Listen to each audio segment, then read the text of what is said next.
चलिए, आज बात करते हैं एक बहुत बड़े बदलाव की। एक ऐसा बदलाव जो हम सब के घरों में, हमारे रिश्तों में हो रहा है। हम बात करेंगे परिवार की, जो कभी हमारे समाज का सबसे मजबूत पिलर माना जाता था, पर आज वो एक बड़े ट्रांसफॉर्मेशन से गुजर रहा है। अच्छा, इस बदलाव को ठीक से समझने के लिए ना हमें थोड़ा सा पीछे जाना होगा। उस बुनियाद को देखना होगा जिस पर हमारा समाज इतने सालों तक टिका रहा। और वो बुनियाद थी पारंपरिक संयुक्त परिवार, यानी जॉइंट फैमिली सिस्टम। एक ऐसी व्यवस्था जहां कई कई पीढ़ियां एक ही छत के नीचे रहती थीं। इरावती कर्वे की ये परिभाषा बिल्कुल सटीक बैठती है। जरा सोचिए, एक ही छत, एक ही रसोई, सबकी मिलीजुली संपत्ति और साझे पूजा पाठ। ये सिर्फ एक घर नहीं था, बल्कि अपने आप में एक पूरा इकोसिस्टम था, जहां हर किसी की जिंदगी एक दूसरे से बहुत गहराई से जुड़ी हुई थी। और इसकी खासियतें देखिए, बड़ा आकार, साझी प्रॉपर्टी, एक साथ रहना, सब कुछ सहयोग और आपसी सपोर्ट पर टिका था। हर किसी का एक रोल था, एक जिम्मेदारी थी, और सबसे बड़ी बात, चाहे सुख हो या दुख, हर कोई एक दूसरे के लिए खड़ा रहता था।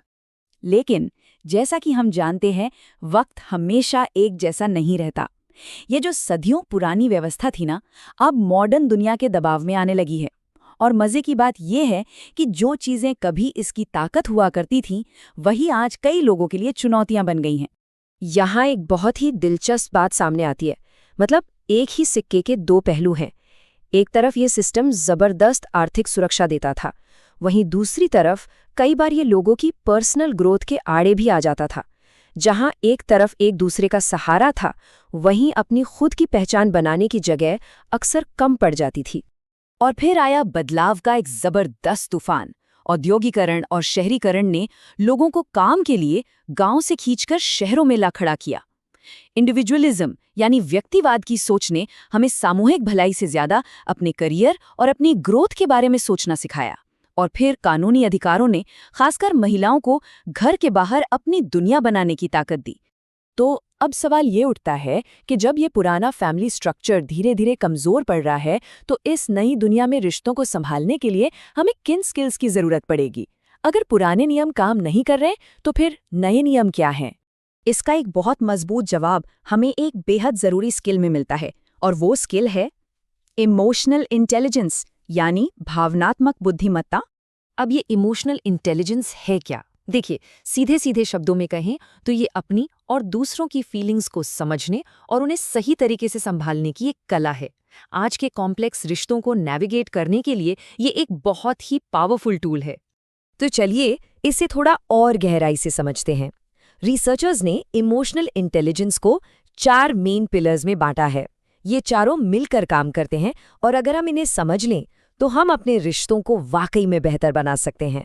ये मॉडल एक तरह का रोड मैप है, जो हमें बताता है कि इमोशनल इंटेलिजेंस काम कैसे करती है। और देखिए, इसकी शुरुआत होती है सबसे पहले और बेसिक कदम से, अपनी और दूसरों की भावनाओं को सही सही पहचानना। ये एक पूरा सफ़र है। सबसे पहले आप किसी भावना को पहचानते हैं, फिर आप ये समझते हैं कि वो आपकी सोच पर कैसे असर डाल रही है। इसके बाद आप उस भावना के पीछे की वजह जानते हैं, और आखिर में आप उसे इस तरह से मैनेज करते हैं कि वो आपके और आपके रिश्तों के लिए अच्छी साबित हो। ठीक है, ये तो हुई थ्योरी की बात, पर असल जिंदगी में, आज की बदलती फैमिली और सोसाइटी में ये कैसे काम आती है? खासकर हमारे जैसे समाजों में, जहां आज भी हमको मैं से ज्यादा महत्व दिया जाता है। यहीं पर इमोशनल इंटेलिजेंस का असली रोल सामने आता है।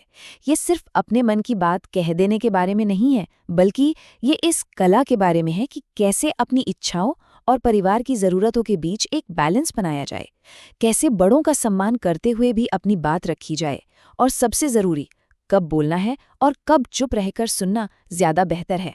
मतलब साफ है, इमोशनल इंटेलिजेंस हमें वो समझ और वो लचीलापन देती है जिससे हम अपनी परंपराओं का सम्मान भी करें और मॉडर्न जिंदगी के साथ कदम से कदम मिलाकर भी चलें। ये हमें अपनी जड़ों से जुड़े रहते हुए पंख फैलाने की आज़ादी देती है। तो आखिर में बात यहीं आकर रुकती है।